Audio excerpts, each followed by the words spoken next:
আসসালামু আলাইকুম ওরহমতুল্লাহি ওয়াবারাকাতুহু।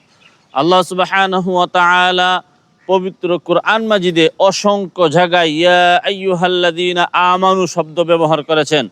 শুধু একটি মাত্র জায়গায় ইয়া আইয়ুহাল্লাযীনা কাফারু শব্দটি ব্যবহার করেছেন। দুনিয়ার যত কাফের শক্তি আছে সবাইকে আল্লাহ সুবহানাহু ওয়া তাআলা সম্বোধন করে বলেছেন ইয়া আইয়ুহাল্লাযীনা কাফারু, হে কাফের সম্প্রদায়, লা তা'তাদিরুল ইয়াউম, আজকে কোনো অজুহাত পেশ করো না। ইন্নামা তুজজাউনা মা কুনতুম তা'মালুন, তোমরা যা কিছু করতে তোমাদেরকে শুধুমাত্র তাই দেওয়া হবে। তোমরা যা করতে তার প্রতিদানই আজকে দেওয়া হবে।